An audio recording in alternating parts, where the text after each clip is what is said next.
loose on 2K Sports. The away team take on the Southern Utah Thunderbirds.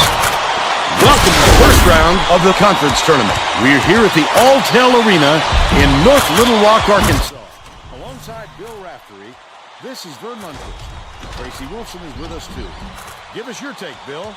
The story that is way too loud. Off guard.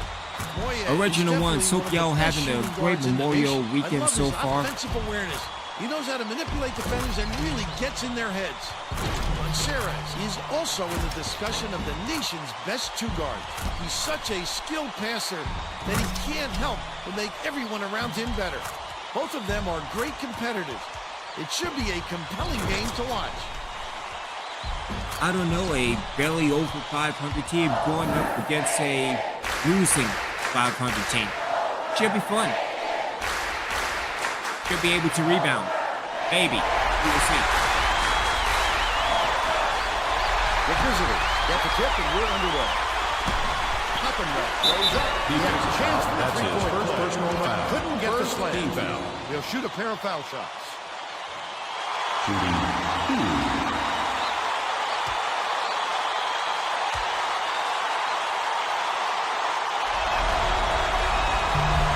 Sink the first.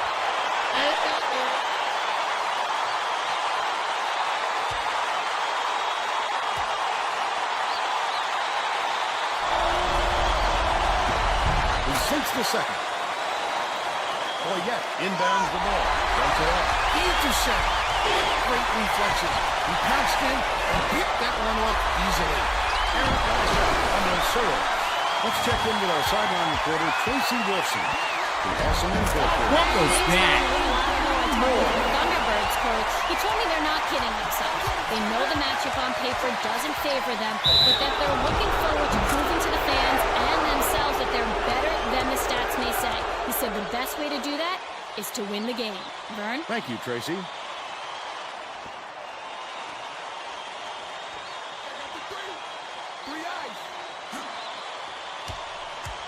Nice move. They're in front, 3-2. Knocks it loose, but it's recovered by Moy.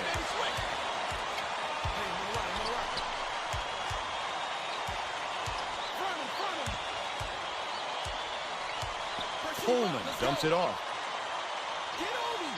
Boyette bounces it to the free throw line. Coleman tosses it up. Hits the carry. He's got 3. Rises and dishes. The snap by Moore. Picked up by Stevenson. The D was really waiting for him there. That's how you do it. Keep the heat on. Wait for the misstep and then capitalize.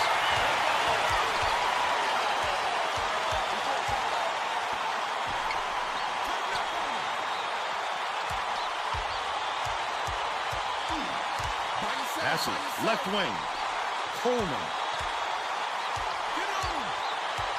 Gets it, right wing.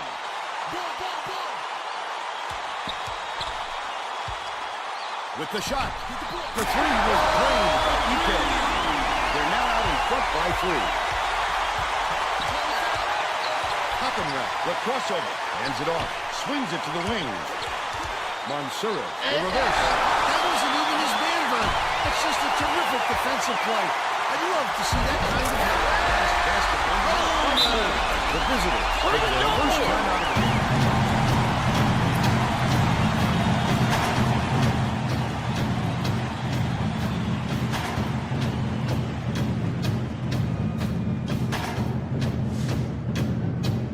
Well, let's get back to action on the court. Sutton makes his first appearance. Verdeo inbounds the ball.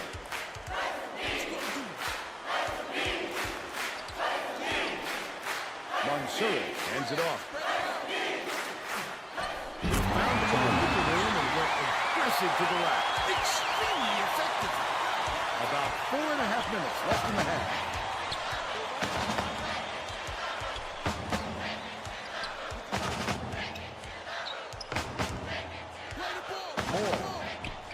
Backs in. Ike has it, left wing. Dishes, left corner.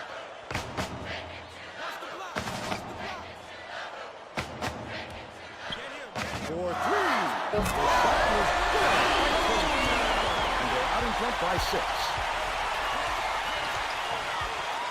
Mansura takes the shot. Stevenson keeps it alive on the offensive end. That last 16-footer was left him off. Boyd inbounds the ball. Moore brings it up.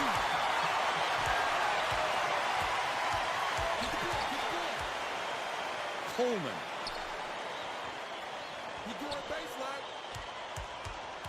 One-on-one. Mansura gets the reach-in call. That's his first foul. The substitution made some changes that could affect their chemistry a little bit. I don't think these guys have played together very often. Switch up, switch up. Leads him with the pass. Stolen away by Stevenson. I'd love to see that. He was looking around then pounced. Such a deep burn. Last 17-footer was missed by Mansura. That last basket was buried by EK. An outstanding fast break. You got it, Vern. Never lost a step and never lost control of the situation. That's how you do it. The steal by Southern Utah. Garza passes it up court. Picks it up. Played by EK. They extend the lead to 8. They're playing a 3-2 zone. Your big men have to be alert when they come out in this game. Coleman puts it up. Connects inside the key. But they're still behind by 6.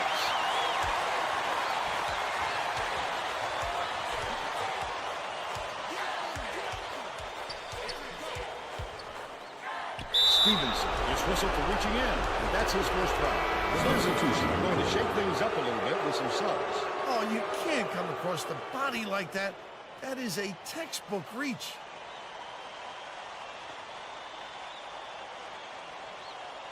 Watch left, right here. Scrucky inbounds the ball. By yourself, Goes up. Finger roll was laid in by Garza. They're up 19-11. Daniel takes it up. Drops. And they're now behind by 6. Keeps the turnaround. The D was really ready for a ball. That's how you do it. Keep the heat on. Wait for the misstep and then capitalize. They close the gap to 4. Garza dishes it to the right. Ike shoots it. Can't hit the shot off the glass. They've still got a 4-point lead. Throws it out. One team far away from the other. 1:57 left in the first half.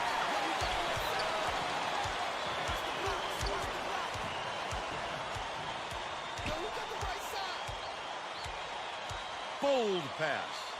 Boyd backs him down. Garza passes it to the outside. Ike catches it outright. Shot clock dwindling.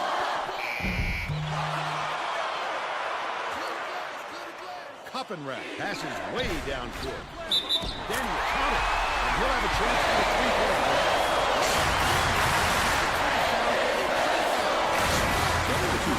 The Thunderbirds will get a few more starters back into the game.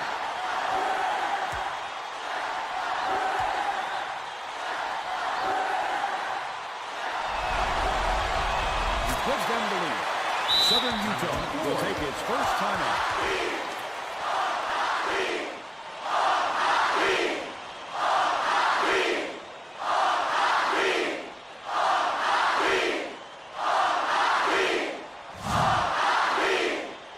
Well, let's get back to the action.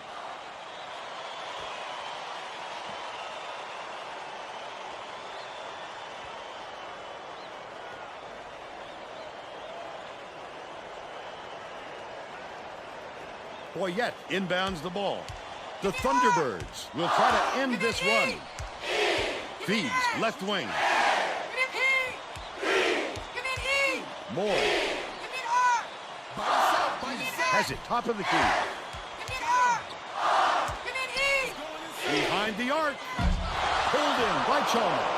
That was a much quicker shot than they might have liked, but it was a pretty open look, so it's tough to fault him. That's his physicality for the quarterback. Contact and hit. Both teams are making Substitution in the court. Substitution in the court.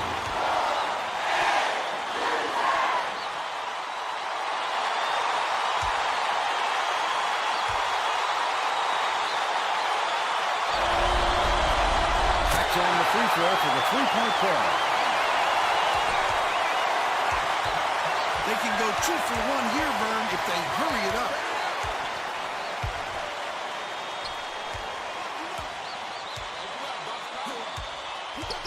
Passes it to the right side. Boyette.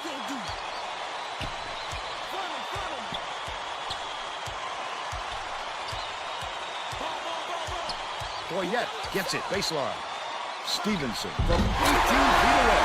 Stevenson, he's got 2. Dumps it down low. Daniel dumps it off. Gets it out left. Baseline. From 18 feet away. Grab right Garza. But they're still out in front by 2. First half's coming to an end with the score 23-21. Give us your opinion on the first half, Bill. I don't see them slowing down, Vern. I think it's going to go on like this for the rest of the game. Buckle yourself in.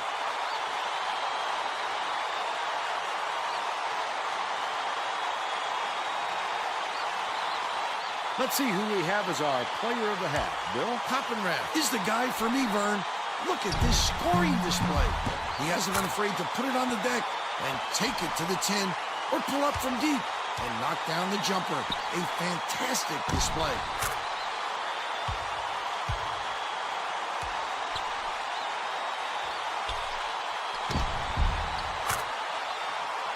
Tremendous effort from our player of the half.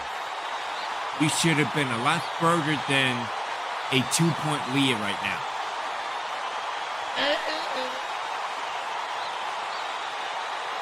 Can't let 22 run like that with someone else on them. Again, here we are. Year 3, back in the conference tournament. And you want me to use bench player swap. What are we doing?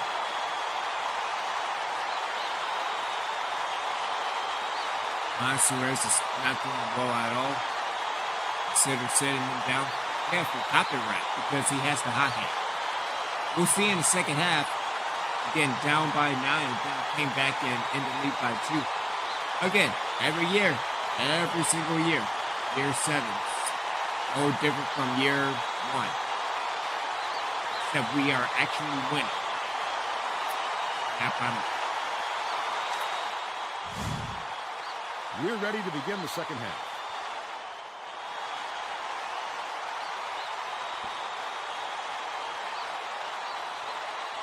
Tracy Wilson has more on what went on at halftime. Tracy? During halftime, I talked with the head coach. He felt confident that his team could keep this lead if they just keep playing the way that they've been playing. He went on to say that he wasn't going to mix up his rotation, even though he knows he has talent on the end of his bench. He felt that the players he used in the first half give him the best chance of winning this game, and he won't stray from that game plan. Thanks, Tracy. Stevenson inbounds the ball. Oh, boy, that's so frustrating for a defender. What more can you do? Dumps it down low. Rises and dishes. Uses the crossover. Playing it in. He's 5 for 5 for the game. Skips it to the inside. Sends it back with authority. Boy, he really reshaped what you hope to do on our fumble. Pass shot with by Coppenrath.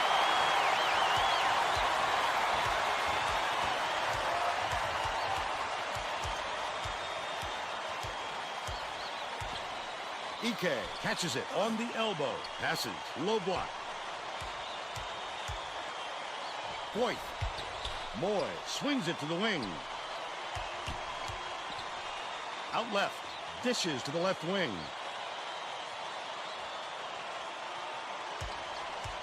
Moy passes to the right wing. North pulls it in. What a good job on the defense to make him think about that shot. Snatched inside by Ike. He must have thought someone was rotating over to block that. You can't lose concentration even for a second.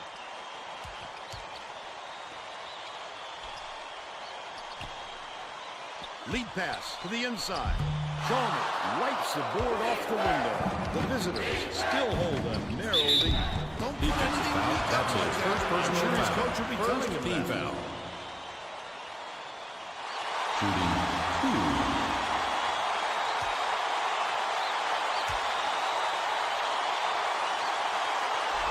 Knocks down the first one. Substitution. The Thunderbirds will bring in some players from off the bench.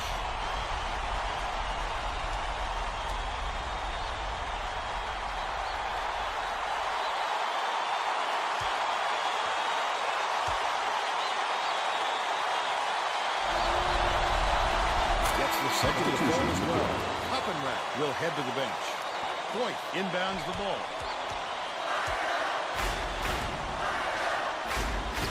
Moore has it on the elbow.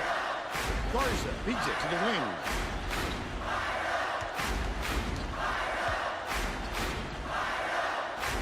Bounces it to the baseline. Moy dishes it to the top of the key. Ike gets it right wing. Dishes left wing. Moore takes it up. Rodeo gets the board inside. About 4.5 minutes left in the second half.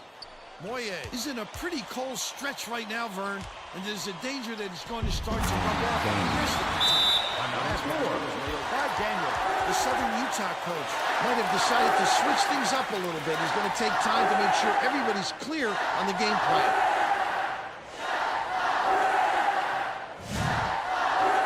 Both teams are going to make some Substitution on the court. substitutions.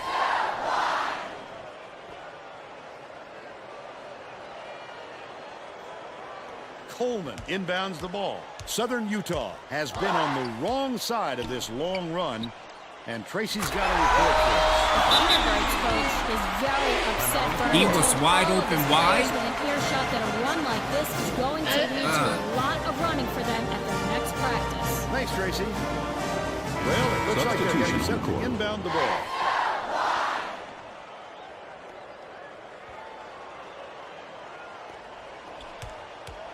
Just over 4 minutes left in the second half. Mansuras, nice little crossover. Chalmers. Almost a three-point opportunity. Instead, he'll go to the line for two. He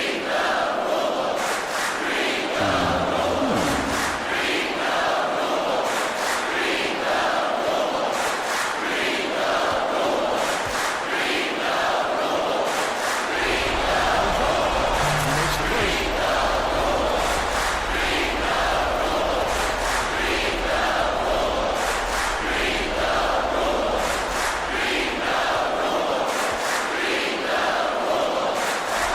Chalmers goes up. He's up on the side. Grabs the run. Connect to that rebound, pull out. Picks it up. The outtake was a good one, and so was the low. He's shooting 100% for the game. Mansuras dumps it off. Hit the left iron, but missed by Stevenson. They've still got a 4-point lead.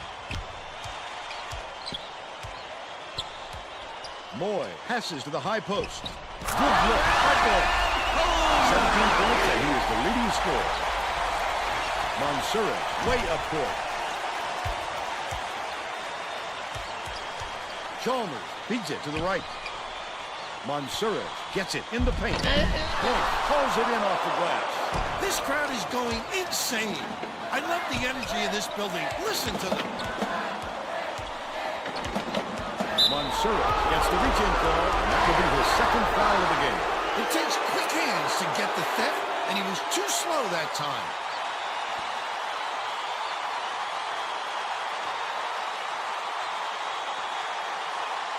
Boyette inbounds the ball.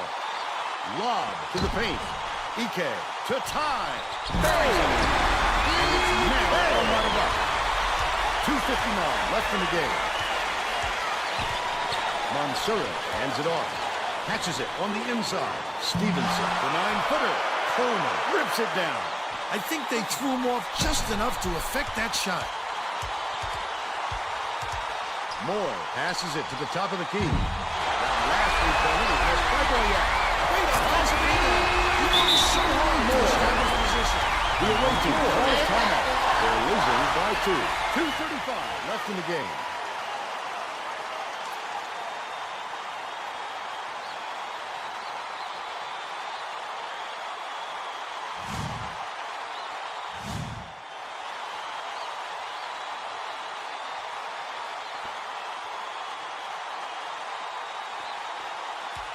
The visitors will try to end this run. The layup is backed in by Coppenwright. And it's all knotted up 34.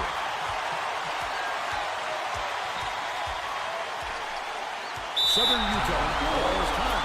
The score time, 34. 2:13 left in the game.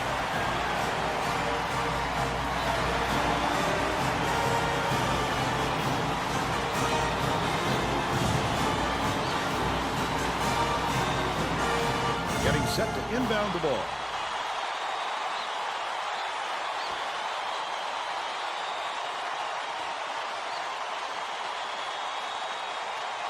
Boyette inbounds the ball. To the middle. Coleman to the rim. What a play. He found his man right up and was able to get a hand on the ball. And the last shot is by Coppenwright.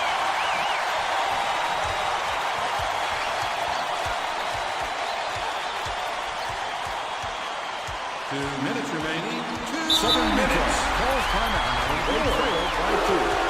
So can you defense today? Because we haven't been doing that all game.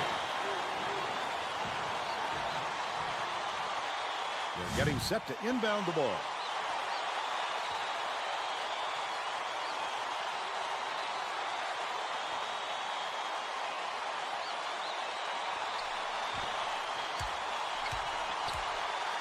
Coleman. Spike down. Oh, nobody decided to get the rebound. Jeez. Leads it now. Picks it up. They got on this roll a while ago and just haven't looked back. Feeds it to the left wing. The Thunderbirds will take the time. Oh, I hate this team. Cannot rebound, cannot do defense, cannot hold on to the ball. Can't do it. Can't do it.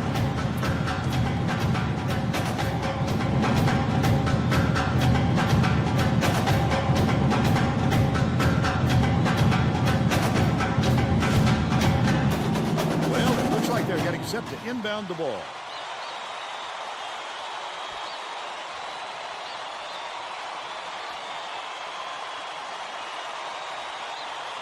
Boyette inbounds the ball. Moore gets it on the perimeter. Skip pass, right block. Fouls him. He gets hammered.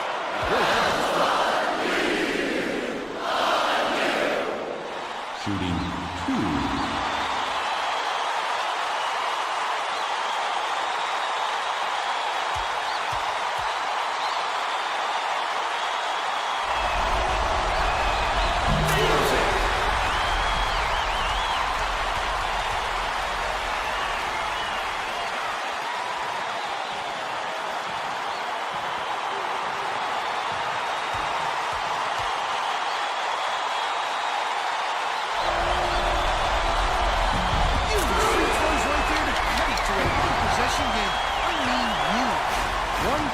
Left in the game. The crossover. Stevenson takes it up. He rips down the rebound. The defense closed so quickly that the easy deuce turned into a very tough shot. Spins. Well, nothing but net. It's all tied up. Mansoura has control. He steps on the line. He forgot one of the most basic things in basketball. His position on the floor. Inbounds the ball. Has it down low. That shot missed by Ike. This is a crucial possession. Coppenwright to the rim. He grabs the rebound. Foul. fault at all.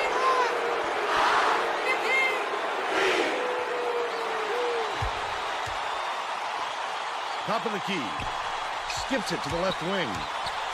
Coleman dumps it off. Moore throws it up. Can't hit the three-pointer. 37 seconds left in the game. With nobody around, he still couldn't convert. Sometimes he can be too wide open. Last shot missed by Coppenrath.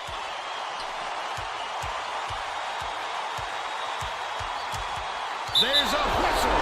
He should concentrate on just getting good position instead of flailing away at the ball like that.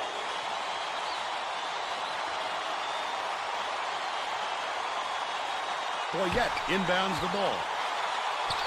Moy.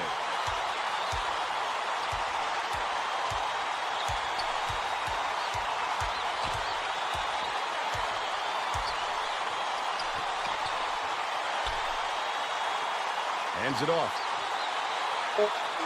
Coleman puts it up. No good. He had a shot to win it, but couldn't get it to go. Regulation has ended, and we're heading to overtime.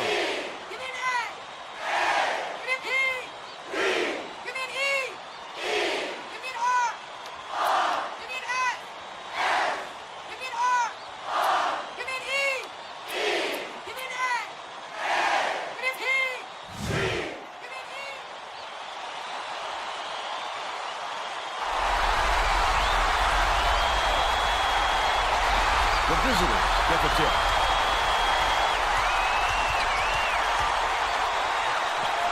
Slides in with a soft finger roll. And they now lead by 2.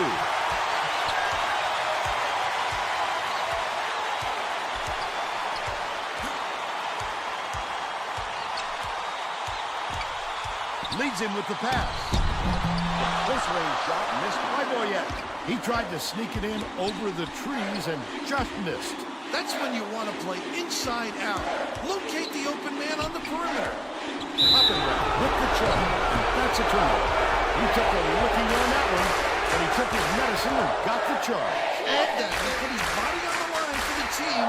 Onions. Point inbounds the ball. About 3.5 minutes left in overtime.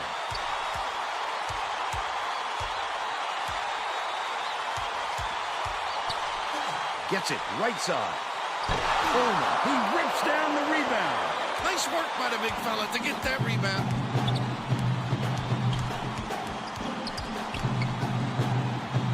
He fouls it. Defensive foul. That's his third personal foul. First team foul.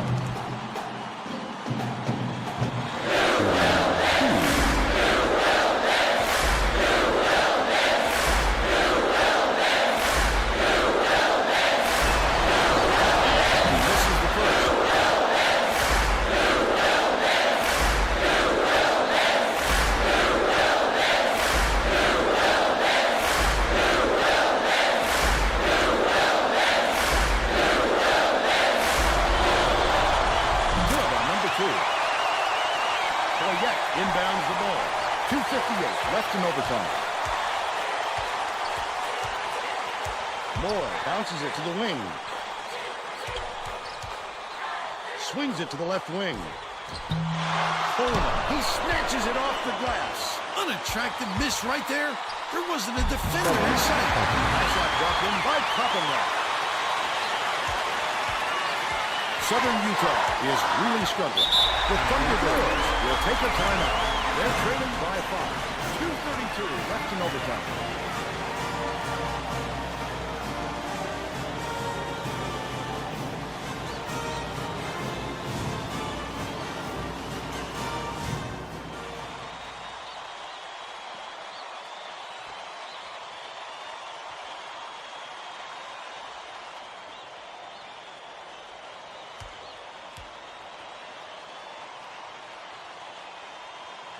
Boyette inbounds the ball.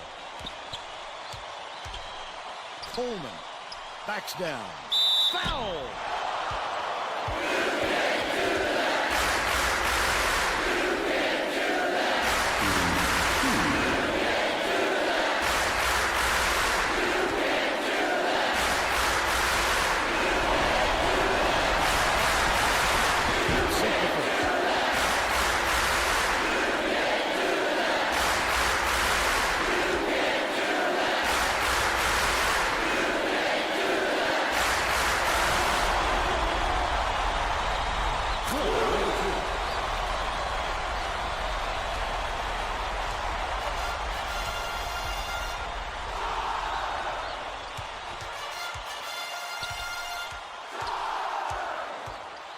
loose. And it's scooped up and more. The game just slows down for today. He sees things that are inbounds the ball. 2 minutes remaining. 2 minutes. Down low. Verdeo. Here's first shot. He rips down the rebound. With a great offensive rebound there. He worked so hard to establish position. Moore. Moore. Now all tied up 43. Mansour. It's deflected, but it's recovered by Mansour. The Thunderbirds trying to put the lead here late in OT. The away team calls time. What are we doing? By 2. 1 point.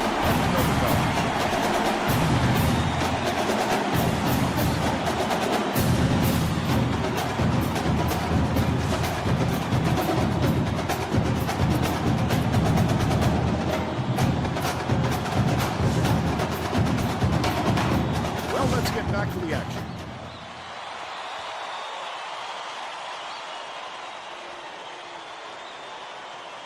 Chalmers inbounds the ball. Hoppenrath to put an end to the run. Flushes it in. It's a tie ball game.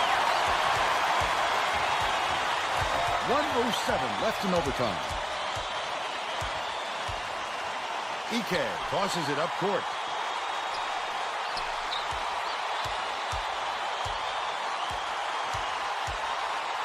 Moore passes it to the left. Ike, 14 feet out. Missed. Hoppenrath goes up. The monster slam. Both teams have been absolutely on fire. How can you not love this kind of action?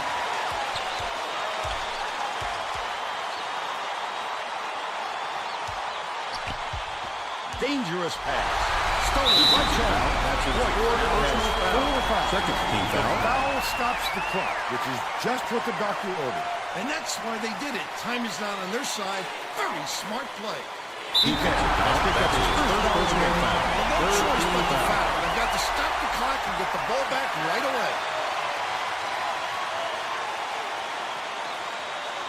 Stevenson inbounds the ball. That's his second foul. They have to foul there. They've got no other option.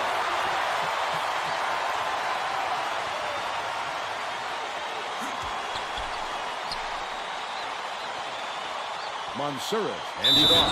That's his first personal foul. Failed under situation. So they'll hit it on 1-1. The foul stops the clock, which is just what the doctor ordered. And that's why they did it. Time is not on their side. Very smart play. He gets it.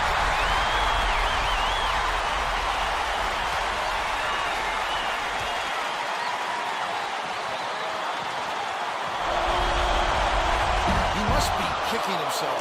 Had a chance to make it a 2-possession game and just couldn't get it done. Boy, yet unload. He grabs the rebound. He got it up there, but it just beat the fall. That's his second penalty situation. Foul there. They need the ball back as soon as possible.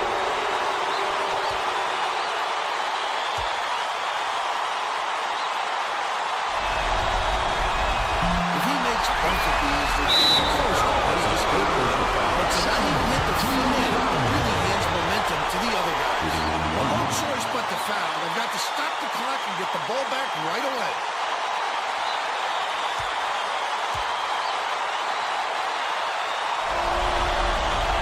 Knocks it down.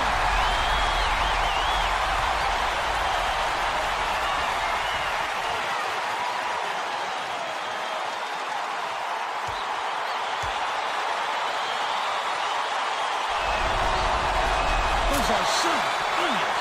That should put the game away.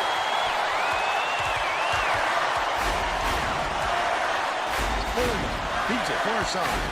Raises up. The run couldn't be stopped on the attempt by Moore. And that's the ball game. The away team knocks off the Thunderbirds 50-45. Now we'll bring you our player of the game.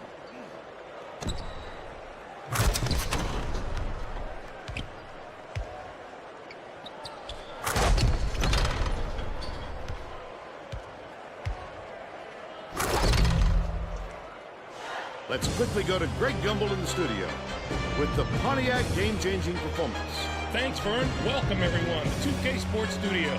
I'm Greg Gumbel with today's version of the Pontiac game-changing performance. In a pressure-filled game like this one, it all comes down to who can hit the big shots. Didn't falter when the pressure of the second half intensified. Instead, they rose to the occasion. Put the game away with tremendous shots like the one you see here. The definition of clutch shooting. Okay, thanks, Greg. This is Vern Lundquist for Tracy Wolfson and Bill Raftery. Glad you were here with us for College Hoops 2K8. I need to stop. I need to stop after this because you mean to tell me, and don't get me wrong, it was a good game, went into overtime, but you should beat a team that was 12-18. You should beat a team that was below 500. Why were we in overtime in the first place?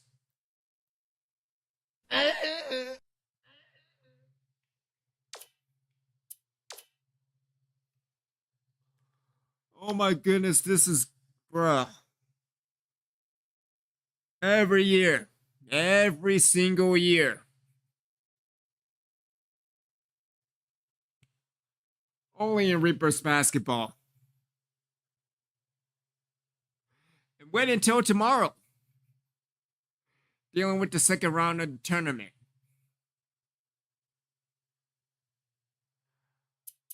More importantly, 20 rebounds compared to 14, so we got more rebounds. That's good, but not doing defense, not rebounding. Can't do it. Not gonna do it.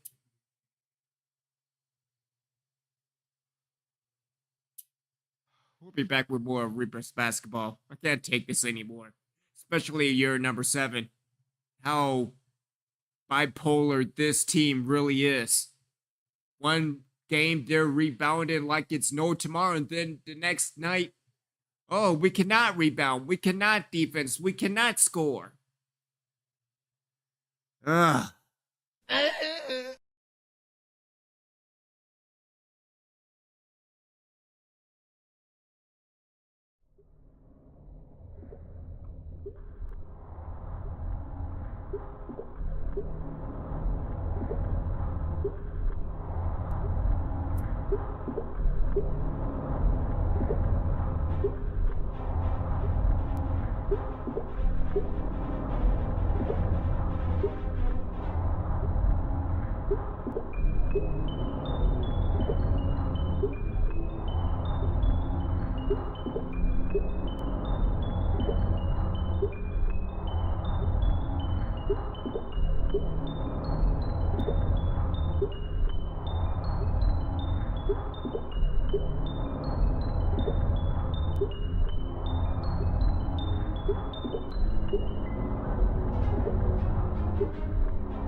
It's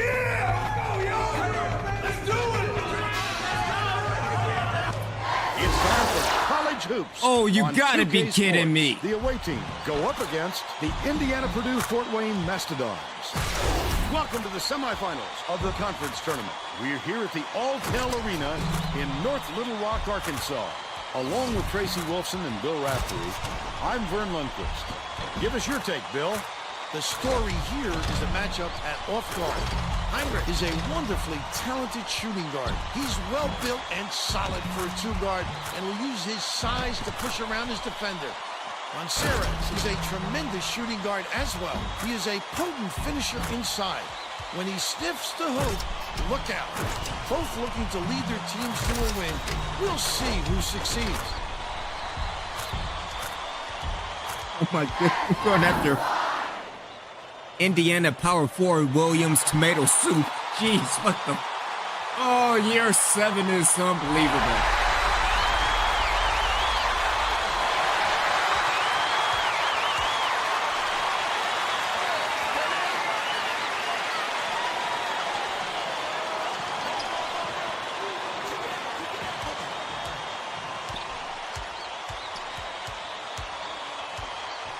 Castillo feeds it to the right wing. Coulter, the spin move. Heinrich takes a three. Hoppenrath corrals the miss inside. Oh, the big fella with a tough rebound. No denying him on that one. Chalmers gets it right block. He's either got a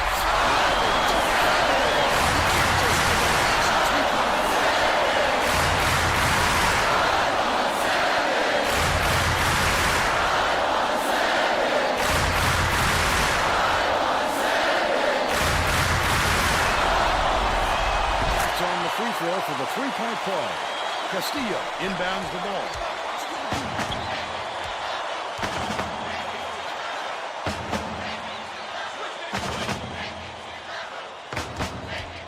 Passes left corner. Heinrich ends it off.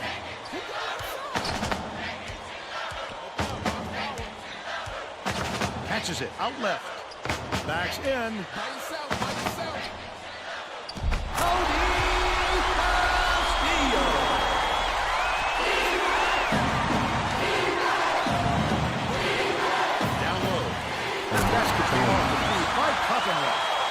They're now up by 3. Under 6 minutes left in the half. Swings it to the wing. Hurley buries it. He's got 3. Dishes to the elbow. Hoppenrath has it on the free throw line. Heinrich inbounds the ball. Let's check in with our sideline reporter, Tracy Wolfson, who has some info for us. Well, just before the game, I talked to the Mastodons coach. I asked him if it was an advantage to not have the weight of expectations on them as some of the more highly ranked tournament teams have. And he said, not really. When they throw the ball up, it doesn't matter where you're seated. I guess he didn't quite see the silver lining I was trying to show him, guys. Thank you, Tracy. Puts it up. 19-footer made by Coulter. And we're now all tied up 7. Skip pass, outright. Hoppenrath has it left wing. Chalmers dumps it inside.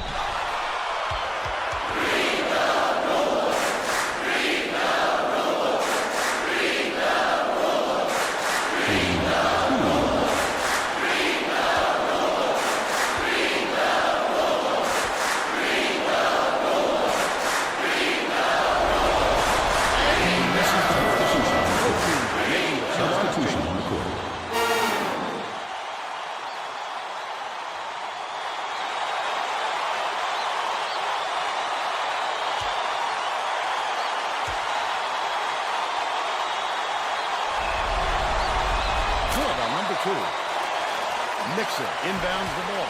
About 4.5 minutes left in the half. Left wing. Hurley to give them the lead. Leaves it up and in. Now up by 1. Hangs in the air. Block.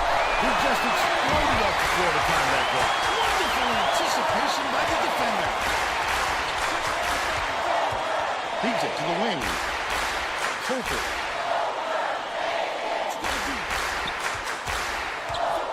Hoppenwell gets the reach-in call, and that's his first foul. Oh, you can't come across the body like that.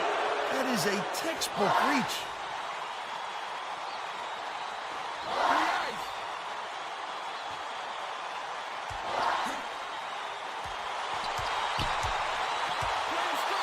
Passes to the top of the key.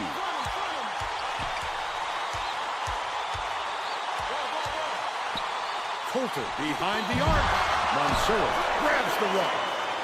But they're still out in front by one. Takes it up. The beautiful pass went straight to the layup by Hoppenwell. They lead by one. About 3.5 minutes left in the half. By yourself, by yourself.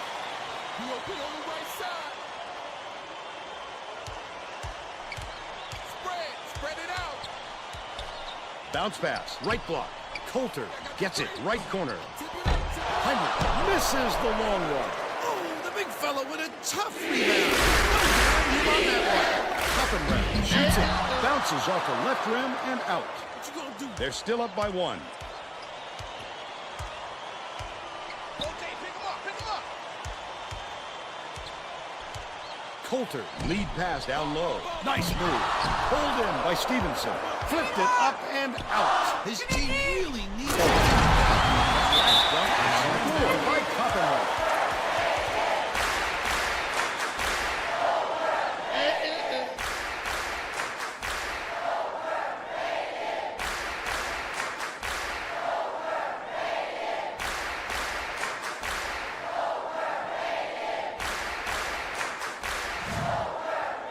Well, let's get to Substitution on the court. The away team head coach wants to shake things up just a little bit, and this could be an excellent move. The group of kids on the floor play with great chemistry. 2:47 left in the first half. Left wing. One-on-one. Dishes it to the high post. Heinrich throws it up. Pimpleton gets the board inside. They rule this one goaltender. Out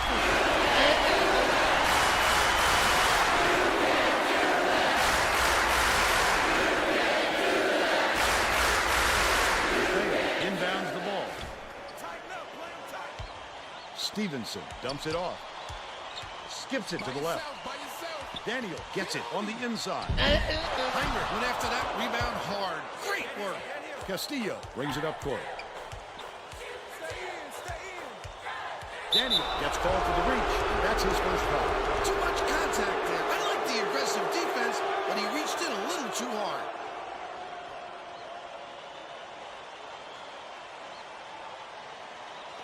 Watch the spread. Right side. Feeds baseline. Ball. Murray. Debeo tosses it up court. Daniel goes up. Coulter reels it in. 1:51 left in the first half. Heinrich Chalmers is tagged with the reach, and that's his first foul. What are we doing? I don't agree with that call at all. 3 ice. Pipicus inbounds the ball. Off the inbound. Good job on the layup by Murray. They're in front, 15-12. Daniel ends it off. Catches it outright. Chalmers backs him down.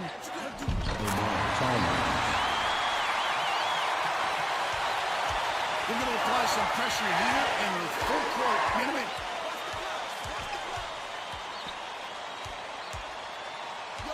Murray passes to the right.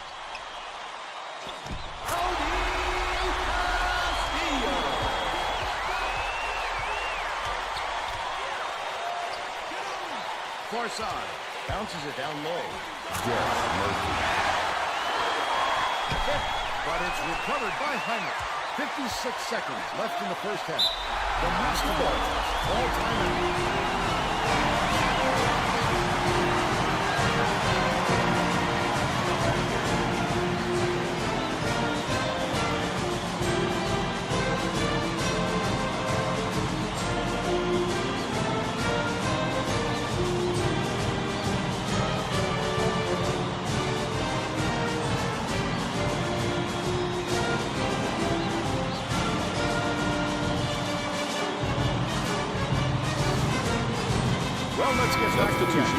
Both teams are going to shake things up a little bit with some subs.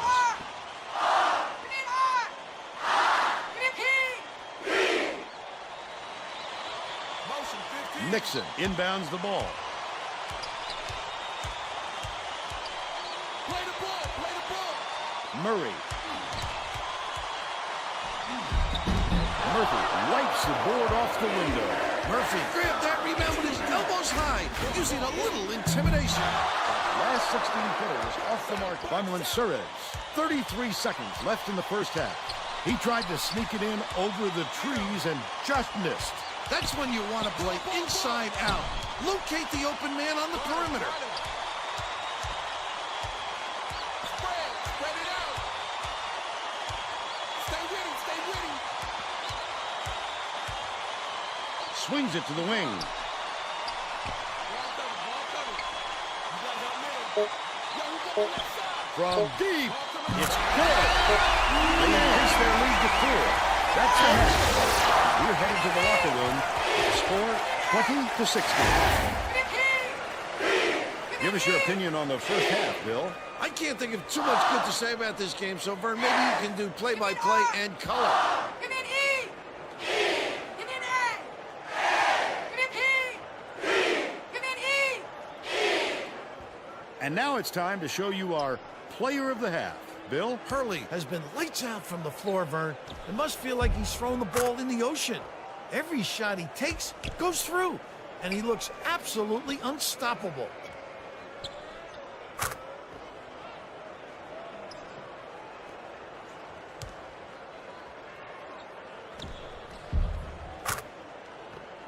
Solid performance from our player of the half.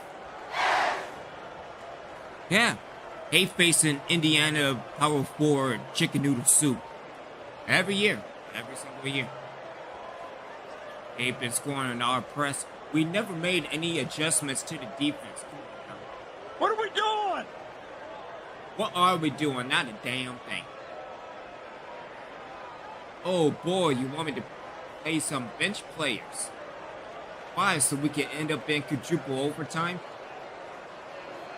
Because it's looking like it's heading that way.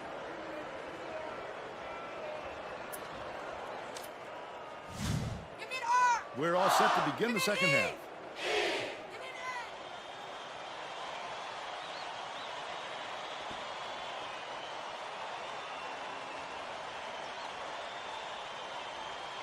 Verdeo inbounds it to start the second half.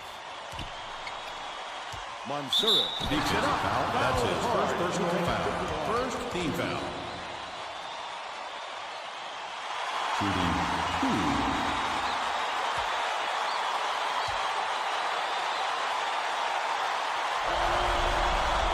And it's good.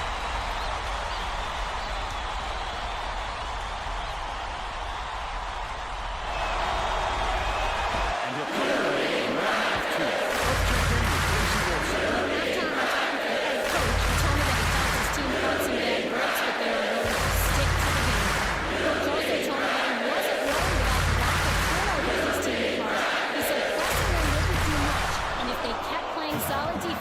Turnovers would come. Back to you. Well done, Tracy. Thank you. He attacked it with everything he had. Even still wasn't enough. Good defense, not playing him jamming home. They cut it to 1.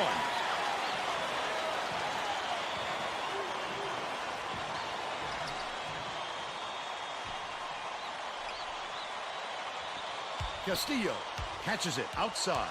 Goes up, set back, and they pull a foul.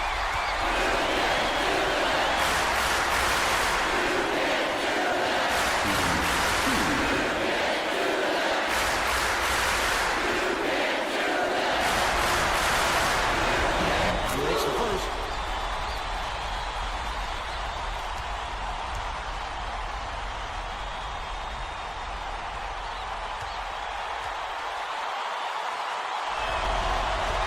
He's off on the second. Castillo picks it up. Just missed it. No three-point opportunity, but he'll go to the line for 2. He got hacked pretty hard on that shot. Shooting We'll see if he can convert from the line.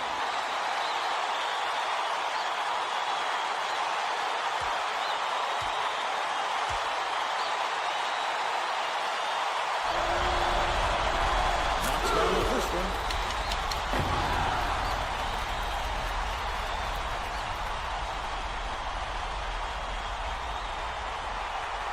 You know, would like to get a rebound today.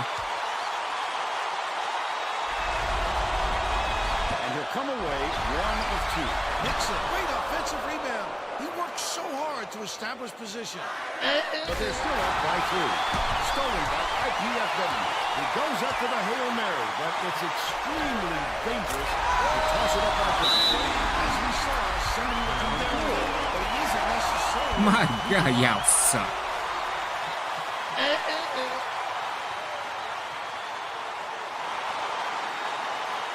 What are we doing?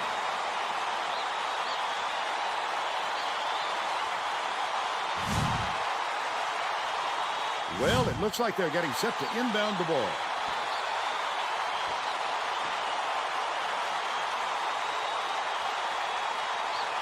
Verdeo inbounds the ball. The student section is into this game now. They are going bonkers, Vern. You know exactly where you are when you hear that sound. These fans are wild. The away team is really struggling. Mansura lobs it to the middle. The uptake was a good one, and so was the lay by Stevenson. And they're now down by 6.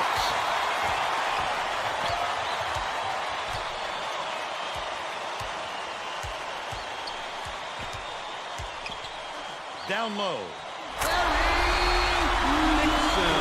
The away team is really struggling to close down the middle. Tracy has something for us.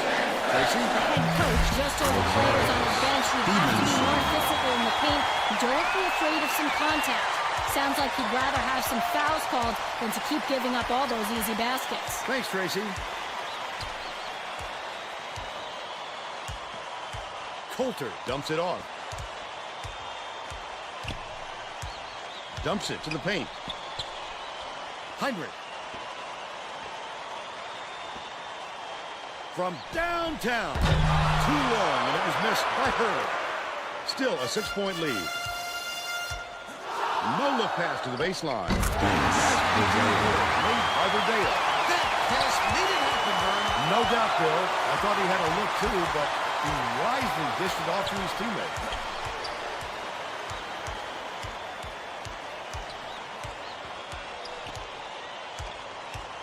Hurley has it outright. Dishes, baseline. Castillo tosses it up. Gets the bucket from 18 feet. The visitors will take a timeout. Timeout on the floor.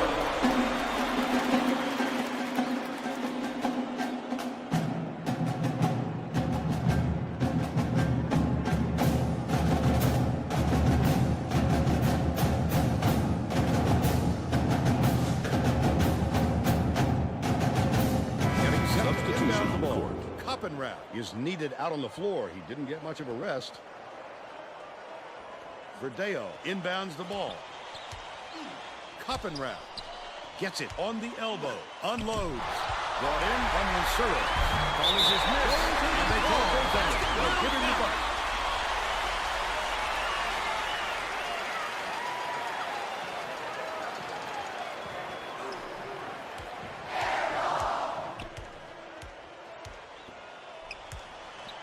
Coulter dishes it to the left line. Terrific work to absorb the contact.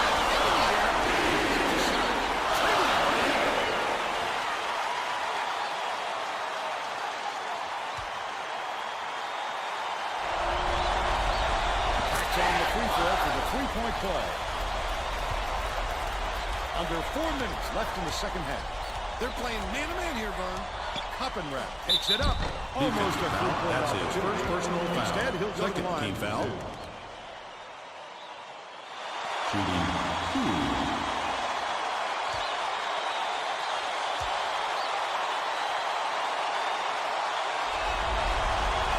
Knocks down the first one.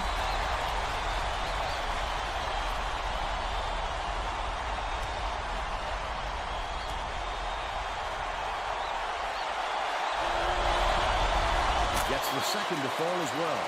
Castillo inbounds the ball.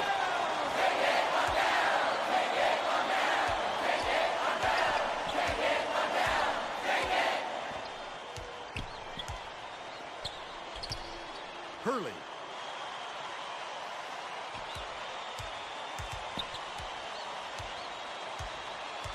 Hurley hands it off. Dumps it to the inside. He's really prepared for the game. The away team is really struggling. Chalmers catches it on the elbow. Lob down low.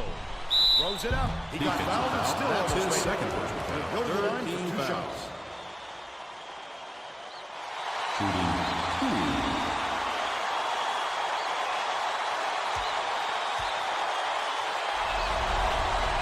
He misses the first.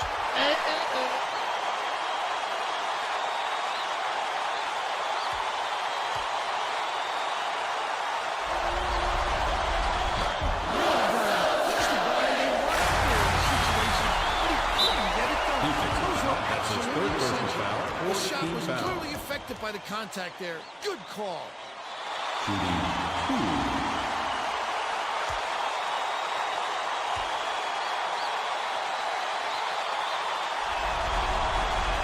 He makes the first.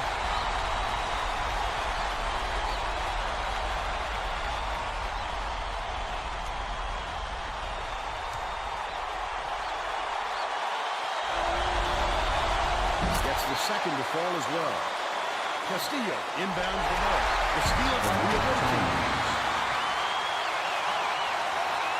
Hoppenwell is whistled for reaching in. And that will be his second foul of the game. You're never going to get away bumping the ball handler on a steal attempt. Too aggressive. The Mastodon falls up. They're up by 4. 2:49 left in the game.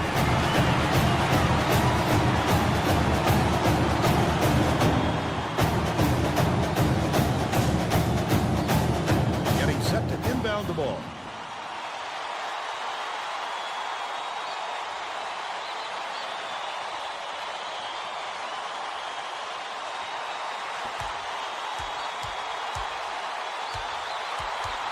Heinrich, the crossover. Castillo, can you believe this crowd? Just listen to these people. They're going insane. 9 points, and he's his team's leading scorer.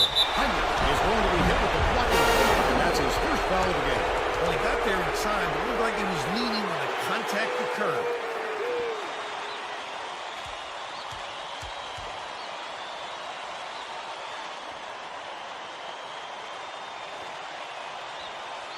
Stevenson inbounds the ball. Goes up. The quick inbound play is finished by Hoppenwell. But they're still down by 4. Stolen by the away team.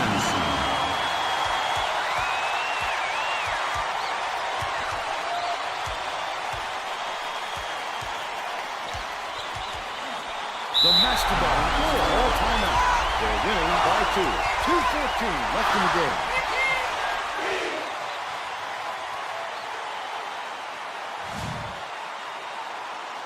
Well, let's get back to the action.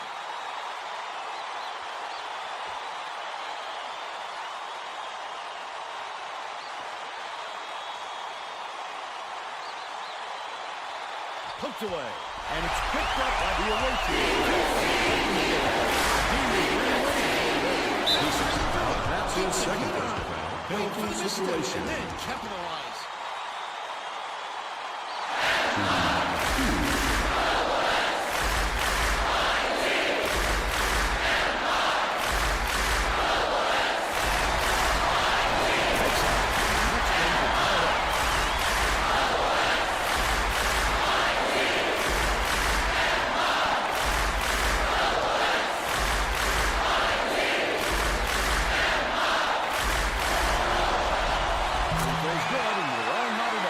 Castillo inbounds the ball.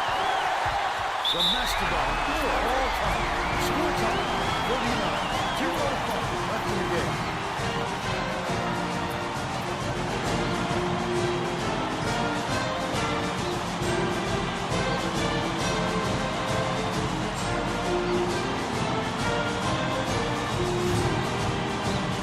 Well, it looks like they're getting set to inbound the ball.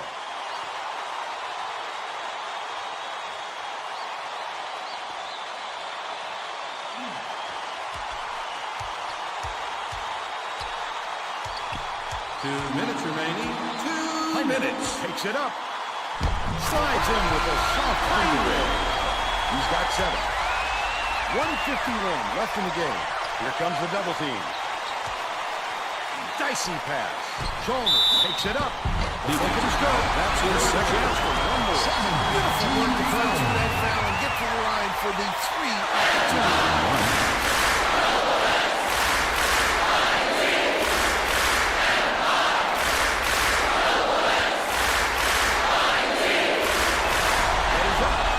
That really kills a coach down to his practice and passion for just this situation.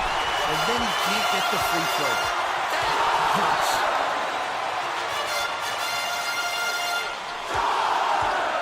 Coulter dishes to the right side. Hurley shoots. Stevenson grabs it, and that's his 5th rebound in this one. That's the shot you worked for, Bill, even though he's not their number 1 option. The defense will have to show him some respect because he will hit that in another chance. Buried by Stevenson.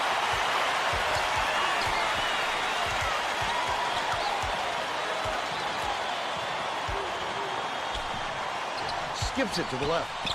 Heinrich kicks it out to the corner. Coulter gets the 3-ball. Coleman inbounds the ball. This is a crucial possession. The disparity in threes is tremendous. They're just shooting the lights out. And their opponents simply...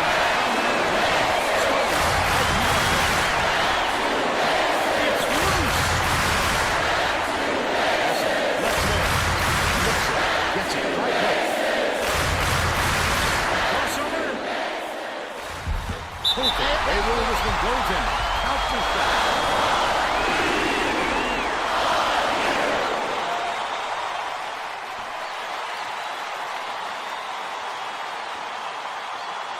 30 seconds left in the game.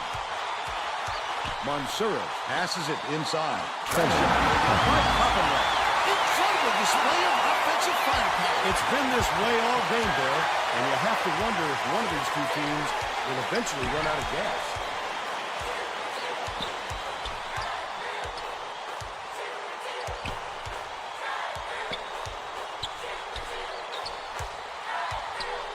The crossover, Heinrich, 7 feet out. Not this time. Nixon, there's a whistle. And the base here is that team number. Shooting on 1.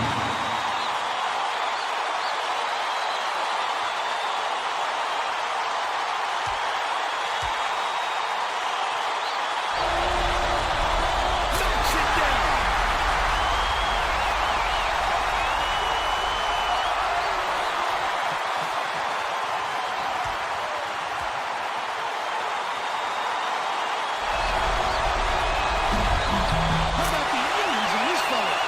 Take a three at the other end to tie this one.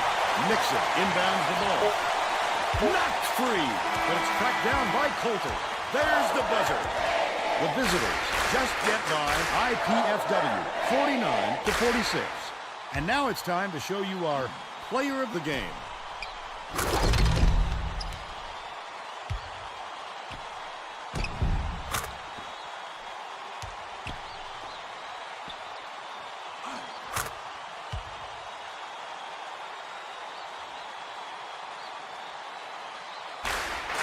Now let's go back to Greg Gumbel with today's version of the Pontiac game-changing performance.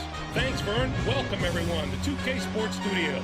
I'm Greg Gumbel with today's version of the Pontiac game-changing performance.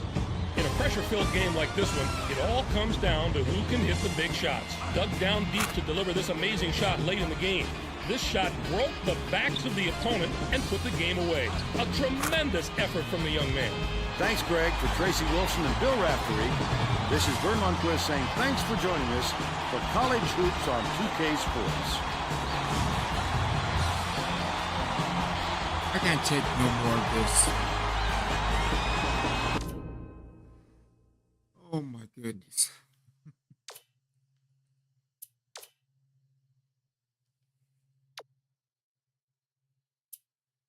I mean, at least we had 3 people over 10 points. That's great.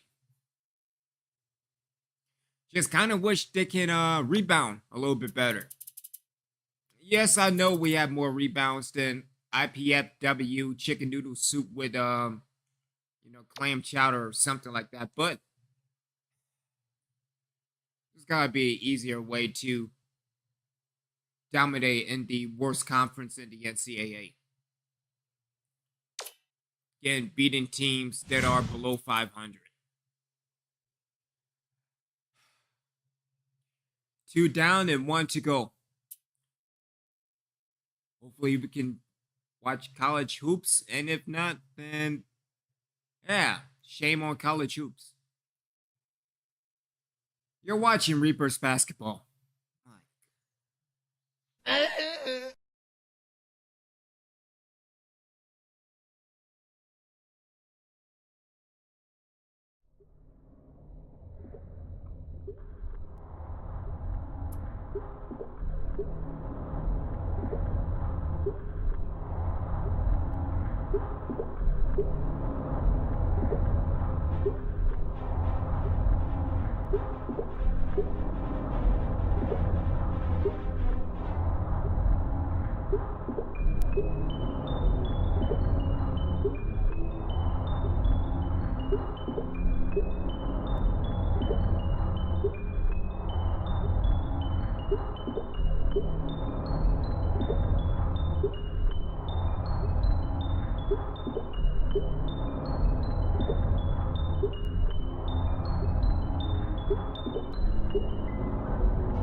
What are we doing?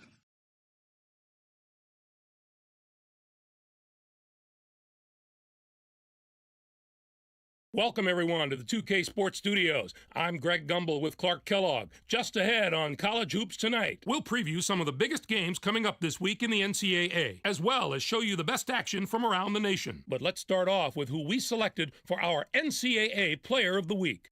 Willis is a favorite to win this award every week, Greg, and he gets it this week. If there's anyone who doesn't consider him one of the best players in the country, just take a look at his last few performances.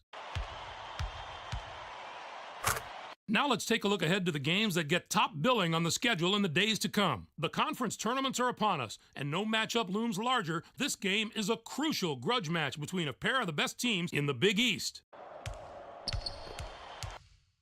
And we have another upcoming contest that promises to be a classic. This conference tournament showdown should have more action than a typical game between these teams in the Pac-10. There was no shortage of excitement on the court in the past few days, so let's take a look at our games of the week. We have a real shocker here. I don't think too many fans saw this upset coming, which makes it even better. Stanford defeated USC. Yeah, Greg, nobody saw this coming. USC were jockeying for a #1 seed, but this might throw a wrench in those plans. It will be tough to call them a top team after a loss like this. Stanford was deadly from long range. Their three-point shooting made a huge difference. I don't know if they came into this game with a plan to attack from long range, but that's definitely the way it turned out. And when you keep knocking down threes again and again like they were, it just deflates the opponent. Also on deck is a pair of conference foes matching up in the ACC. In the Big 12, Kansas was victorious over Texas A&M. The Kansas Jayhawks got a big win in this matchup as they were able to snag a huge conference win. It's wins just like this that give you a chance to compete for your conference championship. Stelmach had the hot hand on the winning side. His 17 points led all scorers. Watching him basically put his teammates on his back and single-handedly carry them to the victory in a big game situation like this was stupendous. That's our show, everyone. For all of us here at the 2K Sports Studios, thank you for watching. We'll see you next week on College Hoops Tonight, brought to you by State Farm, the #1 auto insurer. Yeah, forgot how to advance the date. Yeah, we'll be right back with another final in the conference tournament, going up against UMKC. Oh, please don't let this be another terrible game. It will end up till quadruple overtime and all that fun stuff. Be back with more Reapers basketball.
What are we doing?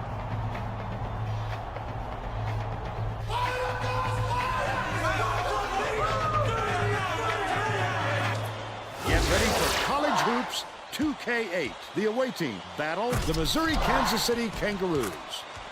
Welcome to the championship game of the conference tournament. We're here at the Alltel Arena in North Little Rock, Arkansas. This is Vern Lundquist with Bill Raftery and Tracy Wolfson. What do you think, Bill? This game features a great matchup at the point guard position.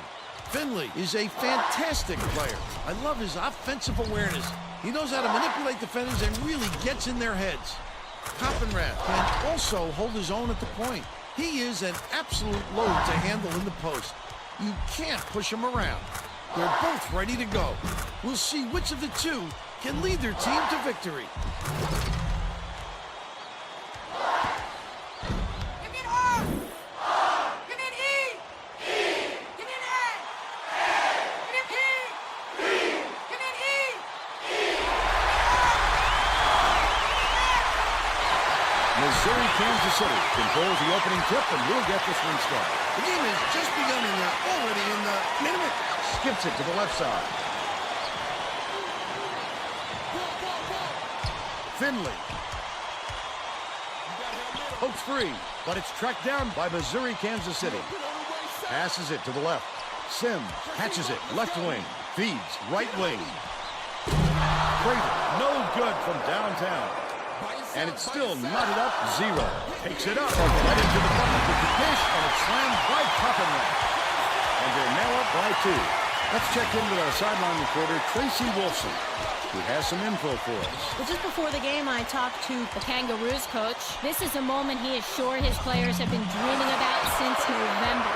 And he admitted that he had been too. He said he's already got the spot in the trophy case cleared out for the championship prize. He might be getting a little ahead of himself, but he seemed awfully proud of what they'd already done this season. Thank you, Tracy. Right around 6 minutes left in the half. Swing it back out, swing it back out. Craven.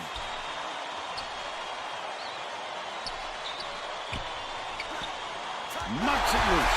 And it's gathered up by Verdea. The intercept. What great reflection. Bounced in and picked that one off easily. Finley brings it up court. From downtown, Verdea gets the rebound.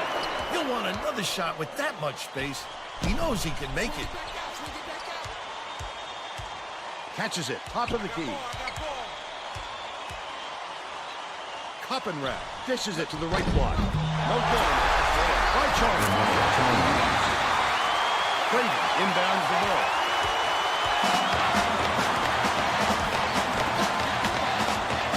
Swings it to the wing.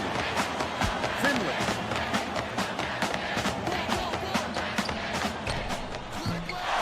Misses the long one. Verdea went after that rebound hard. Great work. Verdeo gets it, top of the key. What a pass. Bounce pass, inside. Under 5 minutes left in the half. Leads him with the pass. The steal by the away team. Wonderful job of behind the basketball that time. Great pick.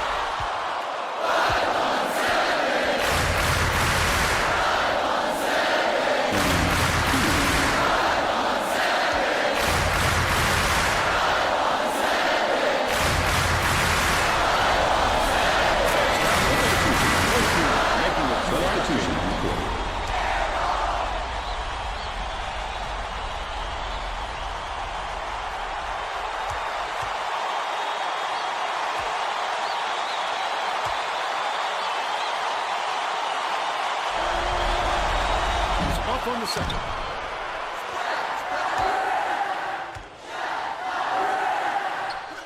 Craven.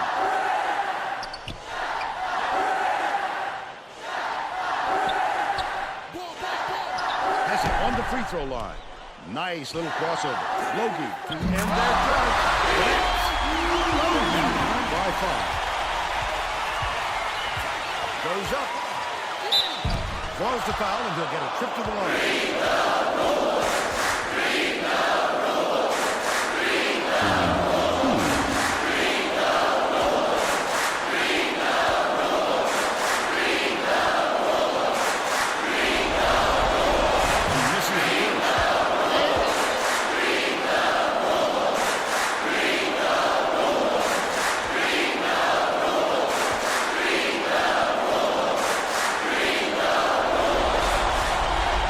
Misses them both. Just over 4 minutes left in the half. Sims picks it up. He gets hammered, and he'll head to the score.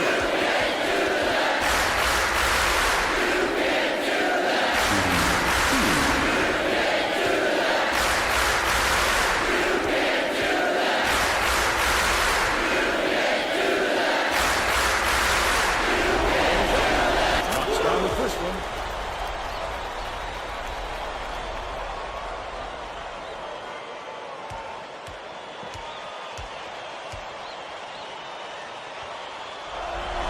Goes up, and he'll come away 1 of 2. North gets the board inside. Great rebound. The big fella's not afraid to do the dirty work, Vern. Sims tosses it up court.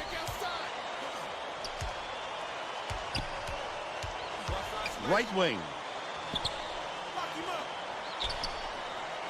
Dishes to the stripe. Sims releases from 16 feet.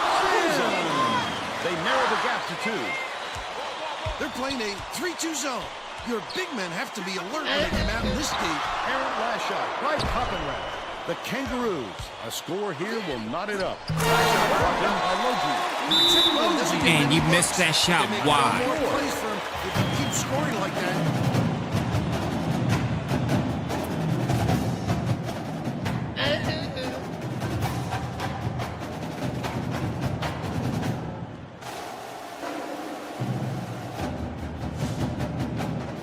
Getting set to inbound the ball.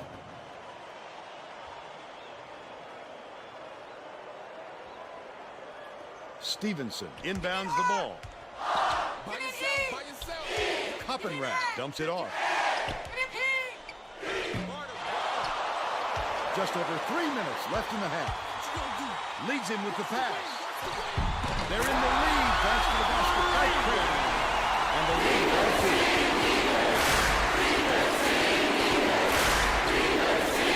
Dumps it to the paint. The Kangaroos looking to extend their run.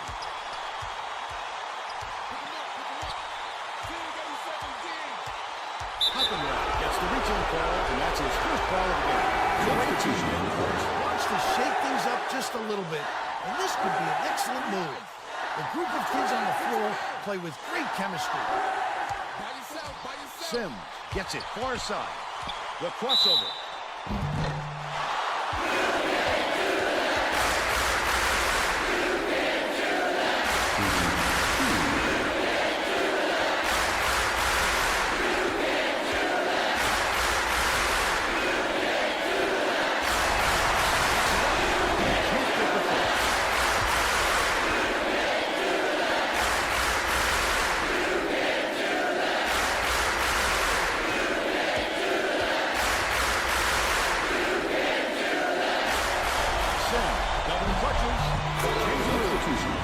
Things up a little bit as themselves. The away team head coach is going to let his team have it. He just can't be happy with the run that they've had just now.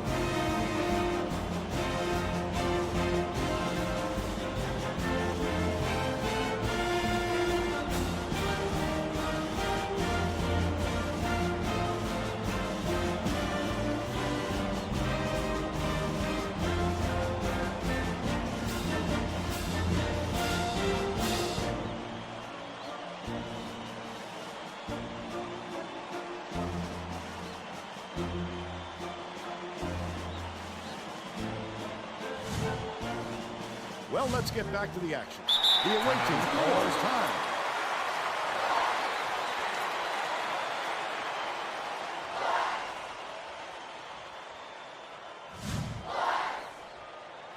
Well, it looks like they're getting set to inbound the ball.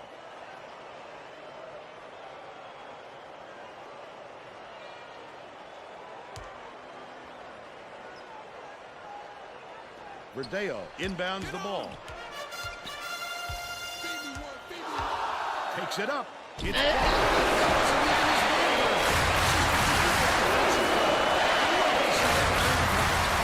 puts it up. Hands the open. They push their lead to 5. Passing to the free throw line. Monsura.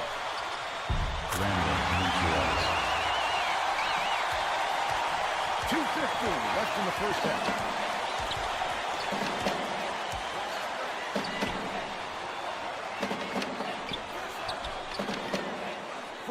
Passes it to the free throw line.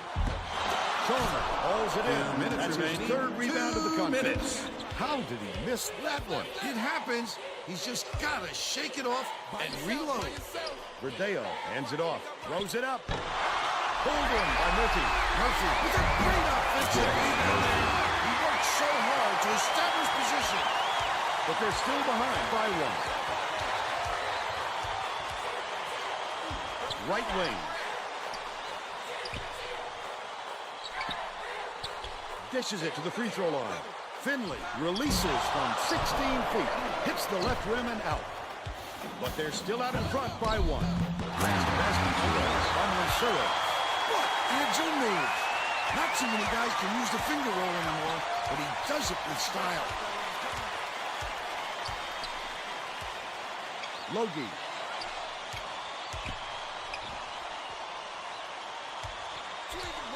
Swing pass, right wing. Logie gets it, right wing. Fry, dumps it off. Nice pass. Releases.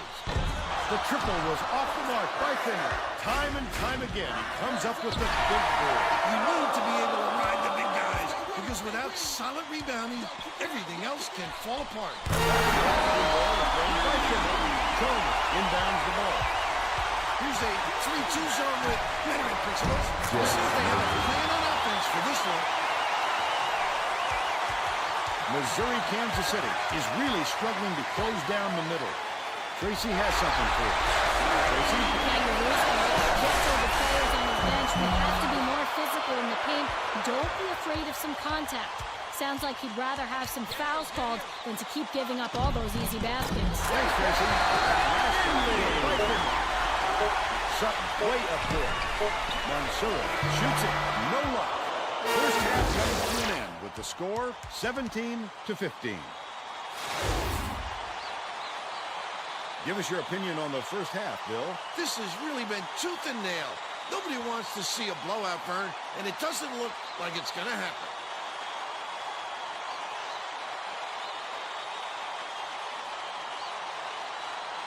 And now it's time to show you our player of the half. Bill? Finley has been an intimidator out there. He has impressed me not only with his ability to create offense for himself, but for his ability to change the opponent's offensive game plan.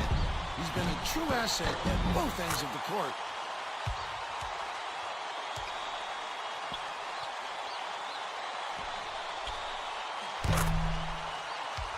Solid performance from our player of the half. Chalmers needs to get involved because he has 5 rebounds but no points.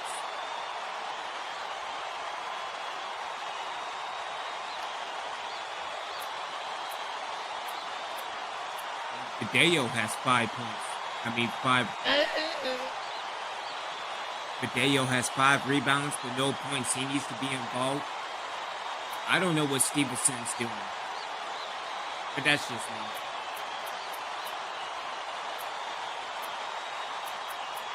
Yeah, everybody is involved except for Stevenson. Oh, but keep up the good work. And our offense is harmless in the paint. Our offense is not doing offensive things because it's not offense. That's the result.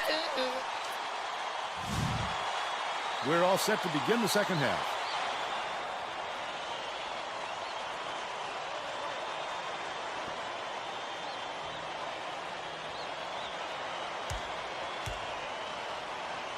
Stevenson inbounds it to start the second half. Mansoura goes up. Gets the basket. And it's now all knotted up. Now let's go down to Tracy Wilson, who has an update for us. Thanks, Vern. During halftime, I spoke with the head coach. Vern, he told me that he was going to do just the opposite of what they would expect, hoping to catch them off guard. Coach went on to say that he's going to break all the conventional wisdom and blaze his own path this game. We can expect to see some strange practices coming up. Guys? Well done, Tracy. Thank you. Last attempt off the mark by Mansoura. Yes, no.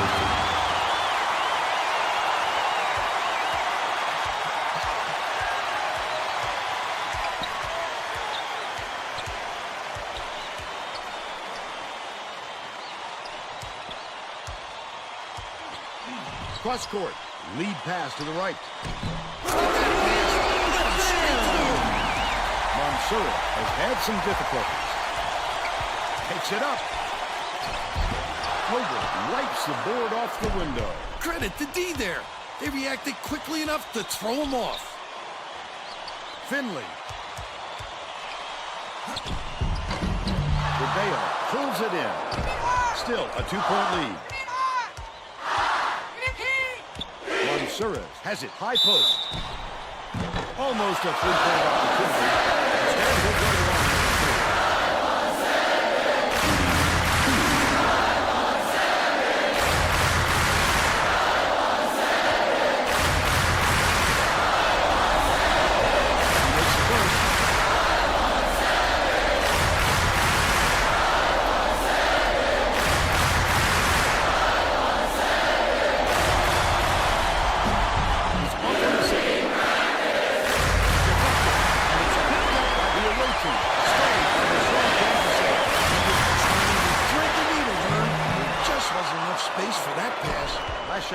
by Sims.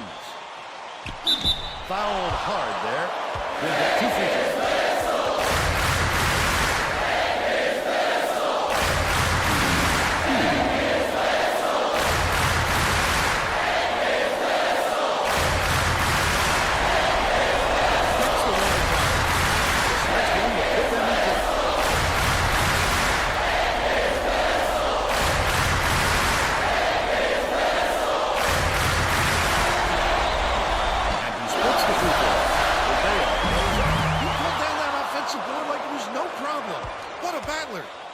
And it's still a tie game. Dishes, right wing.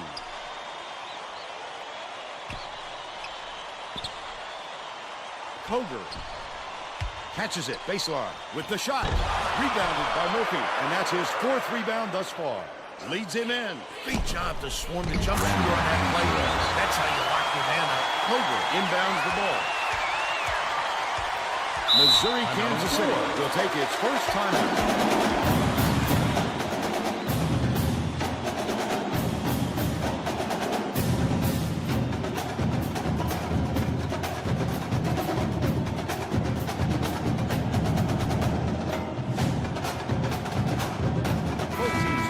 Substitutions.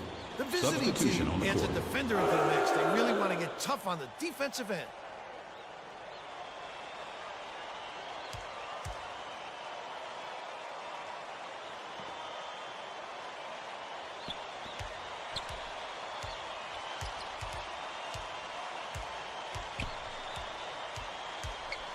Sims skips it to the right. It's too easy. The D's got to get on before he kicks the rim. Connects on the top shot. They're ahead, 25-23.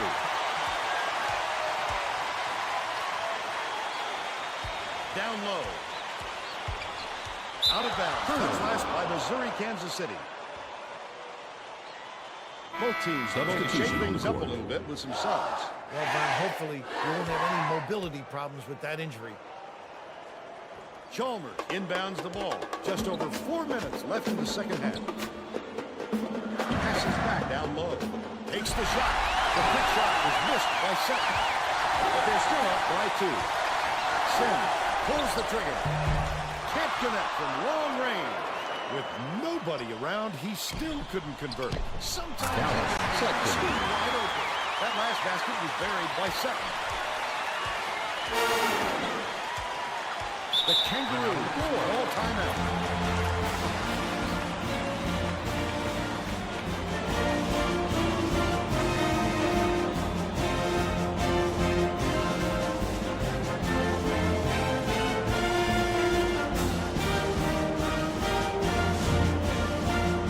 Let's get back to Substitution on the court. Both teams are making a few lineup changes.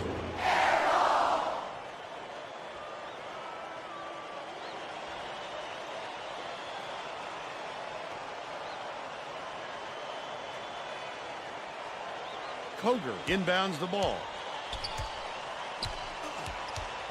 Dishes to the left block. Snatched off the defensive glass by Stevenson. The visitors still hold a narrow lead. The D served it up to him, and he still doesn't sink it. That'll give the coach a pain in his stomach.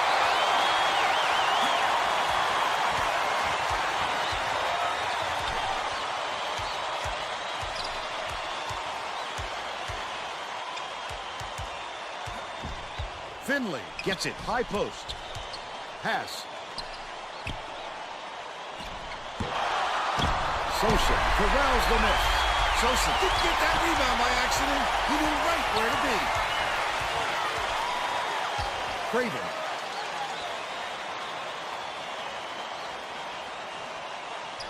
Has it on the strike.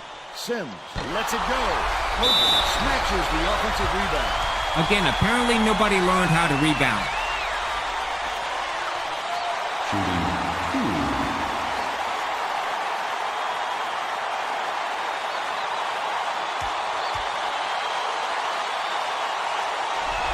Shoots. He misses the Substitution. Sure. Didn't sit for long, and he's coming back into the ball game.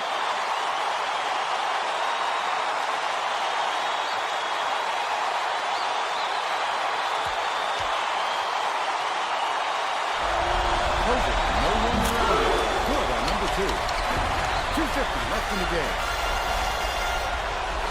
Stevenson hands it off. Baseline, feeds it to the left wing. Mansourez bounces it to the right side. Verdeo catches it, left wing. Pass, left side. Puts it up. The shot is made again by Chalmers. The Kangaroos fall time. They're losing by 7. 2:30 left in the game.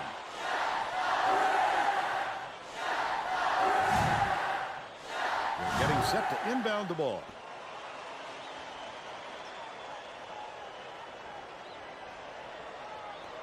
Craven inbounds the ball. Sims picks it up. Got a handoff. You'll have the shooters thinking twice after that block. The kid comes out of nowhere to make some Defensive foul. catch. That's his first personal foul. Third team foul. Shooting 2.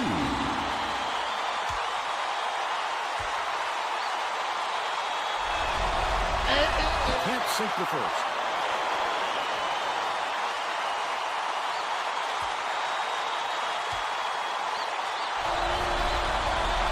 Sinks the second.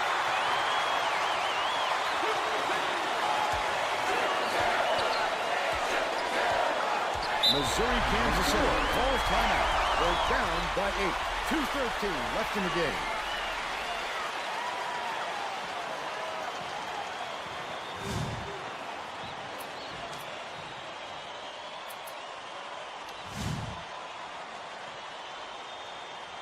They're getting set to inbound the ball.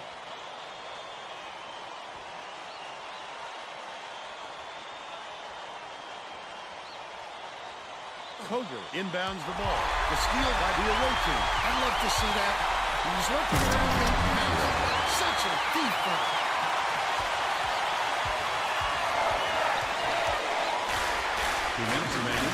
Has it right wing. Craven dishes it to the strike. Hooks free. And it's scooped up by Chalmers. Well, he tried to sell the shot. He was alert and didn't buy. Good steal following the pump fake. Listen to the crowd burn. This kind of excitement is why I love college basketball. Anticipates the pass. Verdeo passes it up court. The D was really waiting for him there. That's how you do it. Keep the heat on. Wait for the misstep and then capitalize. Sims to put an end to the run. Stevenson reels it in. The visitors should look to use some clock here. It would take a miracle to avoid a loss at this point. You simply can't give away points down the stretch and hope to make them back up. Throws it up. Yanked down inside by Koger. Goes up. Phenomenal hops. Help him get a lot of shots. He also has great instincts, a nose for the ball, and a feel for meeting the shooter's release point. Passes to the left wing. Mansourez.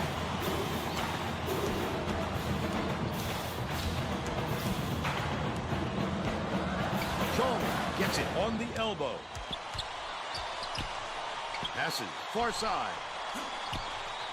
Chalmers unloads. Stevenson snatches it down inside. The last layup, no good. I don't think they can come back. There's too far to climb in too short a time. The visitors have this game pretty much in the bag. Catches it right wing. Stevenson dumps it inside. The last basket was buried by Chalmers. Sosa inbounds the ball. They should hold on to the lead, Vern. If they play smart, they can walk away with the win. The Kangaroos will get this one back.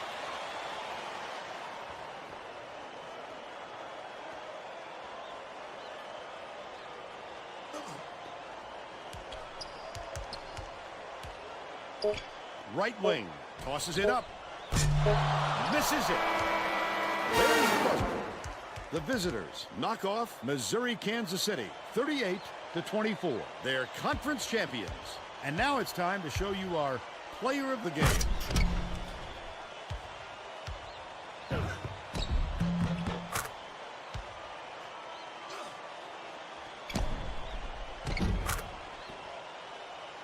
Now let's go to Greg Gumbel back in the studio for today's Pontiac game-changing performance. Thanks, Vern. Welcome, everyone, to the 2K Sports Studios. I'm Greg Gumbel, and we're set to bring you the Pontiac game-changing performance. It's no secret that getting momentum on your side is one of the keys to winning basketball games. Davian, what's good with you, bro? Hope everything's going good. This play right here. This sparked the run that simply broke the back of the opposition. Thank you, Greg. This is Vern Lundquist for Tracy Wolfson and Bill Raftery. We hope you enjoyed this presentation of college hoops on 2K Sports. All right. So can we straight up win our entire conference next year instead of having to go through the tournament? Because, again, this was much easier in the last game than the first two games. Especially the first two games. Ugh.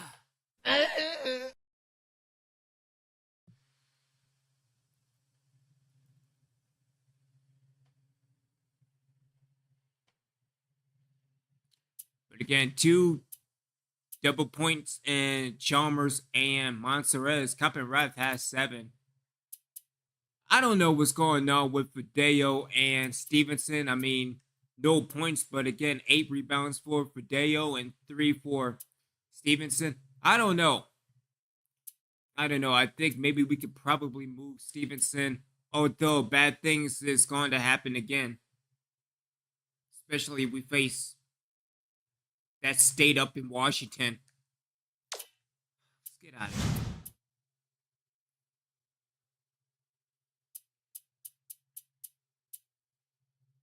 Check out the bracket and call it a afternoon. Because again, I got to go and cook for Memorial Day. Good stuff. Good stuff indeed.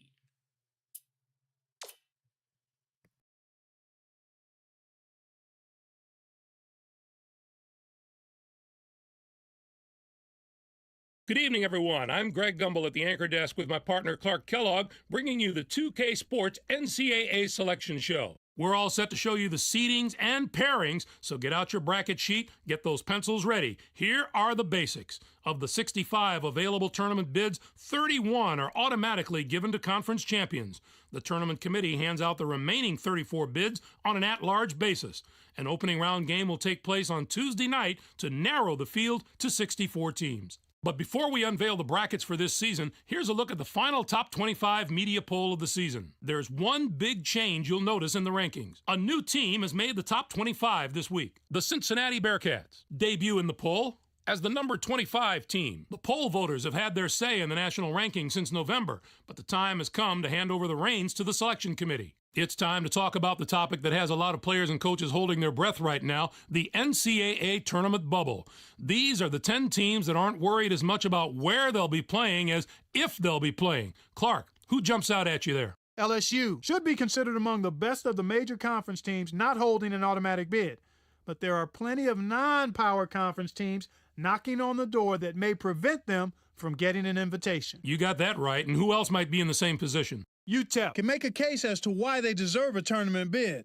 Problem is, everyone else can make a case as to why they don't belong in the tournament. I'm sure it's been a long week for those teams, but the wait's almost over. The NCAA Selection Committee has finished its meeting, and we're ready to unveil the top 4 seeds in this year's tournament. The Syracuse Orange are the top overall seed, and they will play in the East Regional. They begin the tournament as the dominant team in college basketball. They've been ranked number 1 in the media poll for the past 6 weeks. Let's see if they can live up to everyone's expectations. On to the second number 1 seed, who will play in the South Regional. The USC Trojans are seeking their first ever NCAA championship. The Pittsburgh Panthers are our third number 1 seed, and they'll play in the Midwest Regional. They're back in the tournament again, and no doubt they'll be feeding off the experience of last year's appearance as they try to get to the Final Four this year. And finally, our fourth number 1 seed will play in the West Regional. The Texas Longhorns are in the tournament field as a number 1 seed for the first time in the history of their program. Now, here's how the brackets shape up based on where the number 1 seeds have been assigned. In one national semifinal game, the winner of the East Regional will play the winner of the South Regional. In the other semifinal game, the winner of the Midwest Regional will play the winner of the West Regional. Those games will be played on Saturday, April 5th. Then it'll be on to the national championship game on Monday night, April 7th. Anything shocking to you about those picks? I don't think I'm alone in my surprise with these picks. Whenever you reach this far down the poll for the top seeds, you're guaranteed to have some second guesses coming your way. So, with the number 1 seeds out of the way, it's finally time to tackle the rest of the brackets. First up, we take a look at the East Regional. The Syracuse Orange are the top seed, finishing at 26-4. They were winners of the regular season championship in the Big East. They will take on the winner of the opening round play-in game between Charleston Southern with 15 wins and Texas A&M Corpus Christi from the Southland Conference. And now the number 8 seed, the Miami Hurricanes, come into the tournament first in their conference during the regular season and finish second in their conference tournament. They're going to play the number 9 seed, the Massachusetts Minutemen, who were 6th in their conference, finishing at 20-11. Arizona State comes in as the number 5 seed, finishing at 23-10. And they will take on the 12th seed from the Ivy League, the Columbia Lions, with 19 wins. UCLA enters the field as the number 4 seed from the Pac-10. It's yet another appearance in the brackets for a school that's no stranger to the NCAA tournament. They'll be getting ready to face the number 13 seed, the Delaware Blue Hens, finished the season with 22 wins. The UCLA Bruins have been here before and know how to win in the tournament, so they have a very good chance to go a long way.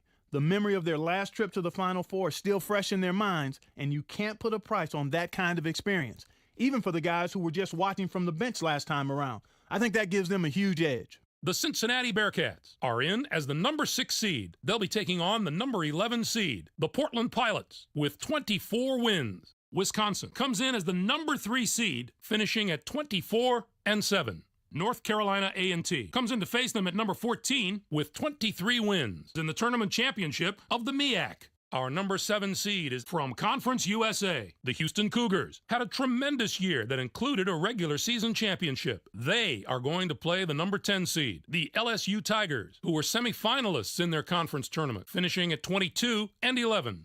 Next up is the number 2 seed. I'm not going to Alabama. I'm not going to Alabama. From the SEC, they'll be going up against the number 15 seed, the Rider Broncs, with 19 wins. This is their 6th appearance all time in the NCAA tournament. This bracket has the potential to give us a sensational matchup in the regional final if everything goes according to form and the top 2 seeds can survive the early rounds. Next up, we'll take a look at the South Regional.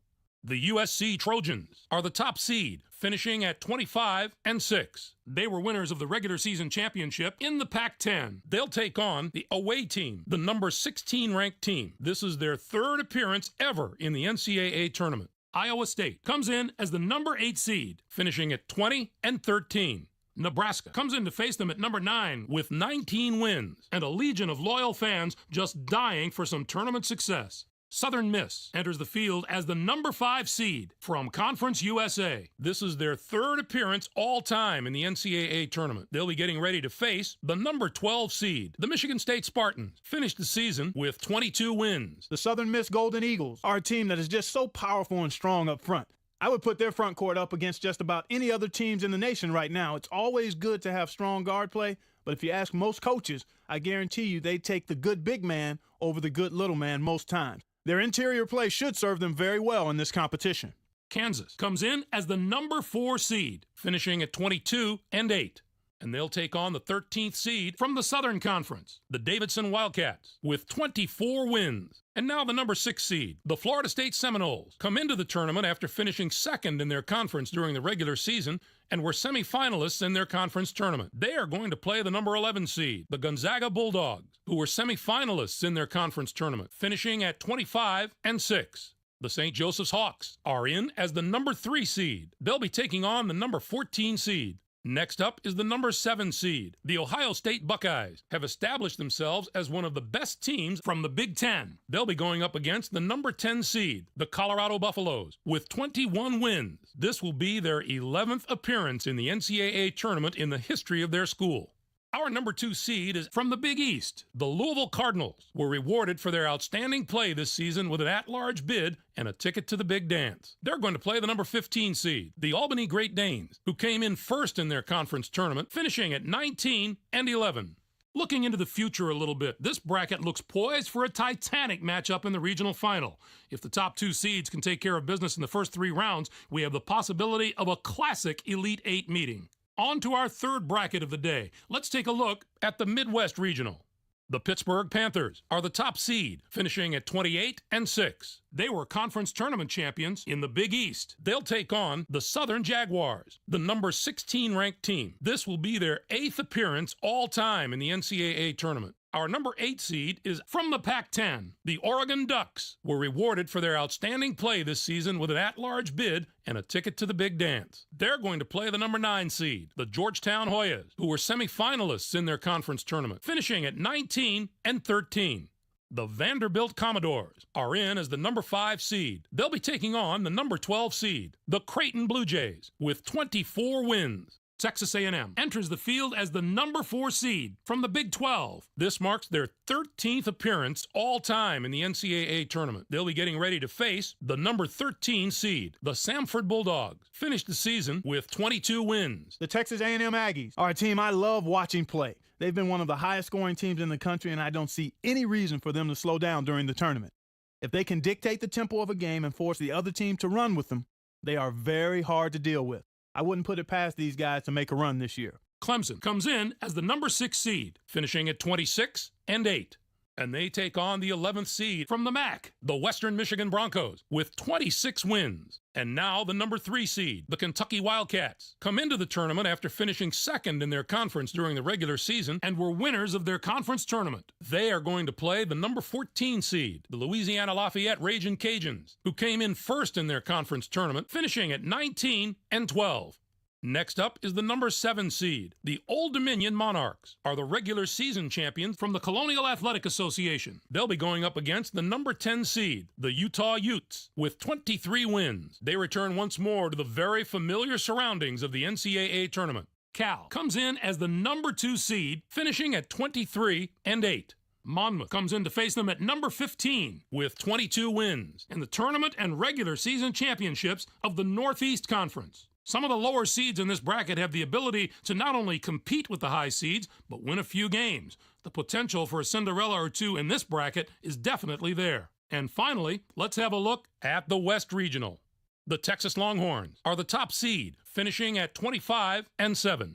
They won both the regular season and conference tournament titles in the Big 12. They'll take on the Holy Cross Crusaders, the number 16 ranked team. This marks their 13th appearance all time in the NCAA tournament. Next up is the number 8 seed. The Arizona Wildcats are the conference tournament champions from the Pac-10. They'll be going up against the number 9 seed, the Butler Bulldogs, with 25 wins. This marks their 10th appearance in the NCAA tournament in school history. Indiana comes in as the number 5 seed, finishing at 26-7. And they will take on the 12th seed from Conference USA, the Texas El Paso Miners, with 19 wins. Connecticut comes in as the number 4 seed, finishing at 22-9. Montana comes in to face them at number 13 with 21 wins in the tournament championship of the Big Sky. Our number 6 seed is from the ACC. The Duke Blue Devils were rewarded for their outstanding play this season with an at-large bid and a ticket to the big dance. They are going to play the number 11 seed, the Georgia Tech Yellow Jackets, who were 7th in their conference, finishing at 22-10. The Xavier Musketeers are in as the number 3 seed. They'll be taking on the number 14 seed, the UC Irvine Anteaters, with 18 wins. And now the number 7 seed, the Baylor Bears, come into the tournament as the 4th place team in their conference during the regular season and were losers in their first game at their conference tournament. They are going to play the number 10 seed, the Rhode Island Rams, who were 3rd in their conference, finishing at 21-9.